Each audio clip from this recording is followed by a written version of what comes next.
qofku waxa uu horumar ku gaadhaa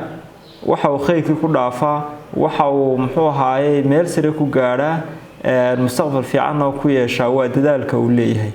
marka caadooyinka guushu aad iyo aad bay muhiim yihiin inuu qofku la yimaado si uu guul midho ah u gaadho waxaynu halkan ku soo qaadan doonaa dhowr qodob oo muxuu ahaayay naga caawinaya in aynu guul gaadhno qodobadaasina waxay astaan u yihiin guusha wanaagsan ee midho-dhalka ah ee mustaqbalka aynu gaari karno haddii aynu qodobadan la nimaadno qodobka koowaad ee inagu dhiirigelinaya ama inoo horseedaya inaynu guul gaadhno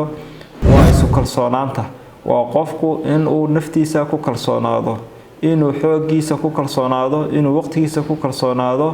in waxa uu qabsan karayo isagu uu ku kalsoonaado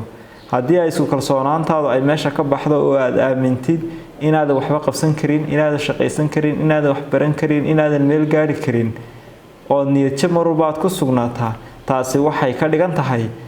guul gaari maysid laakiin haddaad isku kalsoonaantaada haddii aad heer sare ka dhigtid oo aad taabagelisid waxa laga yaabaa inaad si degdega aad guul u gaadhid qofku inuu la yimaado firfircooni waa qodobka labaad firfircoonidu waxa ay qayb ka tahay inuu qofku hard worker noqdo inuu decision making kiisu ama go'aan qaadashadiisu inay aad u sareyso sidoo kale qofku firfircooni hadii uu la yimaado waxa meesha ka baxaysa caajisnimadii waxa meesha ka baxaysa inuu qofku noqdo qof muxuu ahaayay aan waxba qabsan karin oo muxuu ahaayay tabcaana oo warwar badan marka qofku inuu markasta qof firfircoon oo soo jeedo inuu noqdo oo uu qofku ka fogaado dadka negative people-ka ah dadka kooranaya waxa ma qaban kartid waxa ma sameyn kartid waxa ma gaari kartid waa inuu qofku ka fogaadaa waa inaad la saaxiibtaa dadka kooranaya waxaas way fudud yihiin waxa waa la qaban karaa waxa waa la sameyn karaa waxa waa la gaari karaya sidoo kale si aad guul u gaadhid mustaqbalka ama waqtiga dhow waa inaad hal abuur la timaadaa waa inaad naftaada ku dhiirigelisaa in ay wax cusub ay soo dirido ay keento sidoo kale hal abuurku waxa uu noqon karaa wax bulshada ka dhex jiray laakiin si adigu aad si kale u dhigtay aad steps kale u sameysay aad muxuu ahaayay aad si kale u sharaxday oo aad si kale aad bulshada u fahansiisay ama aad qaab kale aad ku soo gashay inta badan marka aad hal abuur la ibaanaysid waa inaad sameysaa ku dhac waa inaad leedahay waa inaad dhiiranaanina ay ka muuqataa oo qofka hal abuuraha ah inta badan dhiiranaan ayuu muxuu ahaayay la saaxiib yahay inta badan ku dhac ayuu la saaxiib yahay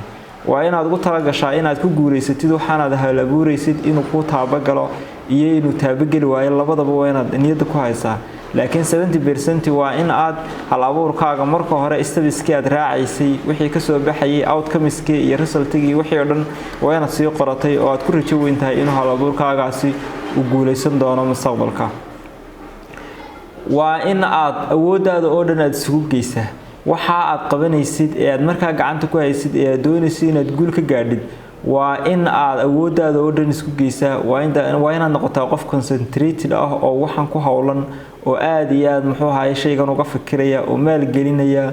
oo muxuu ahaayay aqoontiisa baranaya oo aad ugu soo jeeda waa inaad noqotaa waa inaad dadaal dheeraad gelisaa shaygan waa inaad dhaqaale gelisaa waa inaad aqoon gelisaa waa inaad fikir dheeraad gelisaa waa inaad baarid dheer waa inaad gelisaa si hal abuurkaagaasi ama muxuu ahaayay waxa aad gacanta ku haysaa is leedahay mustaqbalka ku gaadh aad u gaadhid sidoo kale marka aad doonaysid inaad guul gaadhid ee aad wax gacanta ku haysid ama aad hawl qabanaysid ama aad hawl bilaabaysid hawsha waa inaad mar walba waa inaad tababarkeedii qaadataa waa inaad businesska aad gacanta ku haysid iyo waxa aad gacanta ku haysid iyo adeegga aad bixinaysid ama hawsha aad bulshada haysid ama naftaada haysid aad horumar ka doonaysid waa inaad markaas aqoon kororsi samaysataa waa inaad tababar yeelataa oo tababar qaadataa waa inaad aqoontaada kordhisaa waa in muxuu ahaayay sanad kasta iyo bil kasta waa inaad wax dheeraada oo eega saraayo waa inaad barataa waa in aad dadaal dheeraada oo aqoomeed aad mar walba aad la timaado si aan lagaaga dul guurin oo waxaagu ay taabaqal u noqdaan guulna aad ka gaadhid waa inaad tababar samaysaa markaa sidoo kale waa inaad caqabadaha iyo dhibaatooyinka ka hor imaanaya waa inaad adkaysi u leedahay oo aadan marka ay caqabado ku soo waajahaan aadan ka niyad jabin oo aadan odhanin waxan socon maayaan waxaan way adkaadeen waxaan muxuu haayay wallahi iga socon maayeen waa inaadan niyad jabin waa inaadan eeganin dadka kula khayrka ah ee programkan aad weydid ama dadaalkan aad weydid wada ee ku guuleystay iyo adiga caqabadaha ku haysta ee aad ka socon kareen laadahay waa inaadan eegin wadan oran khayrkiina uu guuleystay anuguna waxay dhaqaaqmayaan maxaa xal ah marka haniye jabin ee adkaysi la kaalay oo sii wad insha Allah waqtiga dhow guul wad ka gaari doontaa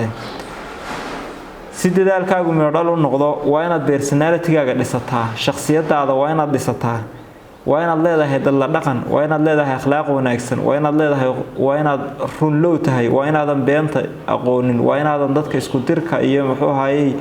ka dhex shaqaynta bulshada ee xumaanta laga dhex shaqeeyo waa inaadan muxuu haayay lahayn oo ka fogaataa waa in bulshadu ay ka aamintaa inaad tahay qof wanaagsan oo sumcadiisu ay fiican tahay personality-giisu wanaagsan yahay waa inaad dhisataa bulshada aad u adeegaysid wax u qabanaysid waa inaad qiyam wanaagsan waa inaad ka dhex dhisataa oo ka dhex muxuu ahaay samaysataa ugu dambeyn qodobka u dambeeya waa inaad samaysataa si aad guul u gaadhid waxaad haysidna aad guul uga gaadhid waa inaad samaysataa network waa inaad bulsho dhisataa bulsho aad xiriir la leedahay oo waxaagan iyo dadaalkaagan aad wadid dadka gaarsiiya oo haddii aad service bixinaysid iyo haddaad product iibinaysidba kaa iibsado oo kugu xiran waa inaad samaysataa waa inaad dad wanaagsan oo muxuu ahaayay kula jaan qaada adigana muxuu ahaayay ku iibgeeya waa inaad samaysataa haddaad bilaa network tahay oo aadan dad badan kugu xidhnayn dad sumcad leh oo magac leh aanay kugu xidhnayn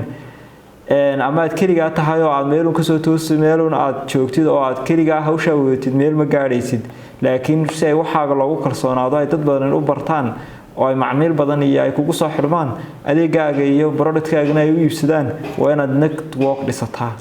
inta waxaan ku soo gunaanadeynaa qodobada ka caawinaya inaad mustaqbalka inaad guul gaadhid waa caadooyinka wanaagsan ee ku horseedaya inaad guul gaadhid mustaqbalka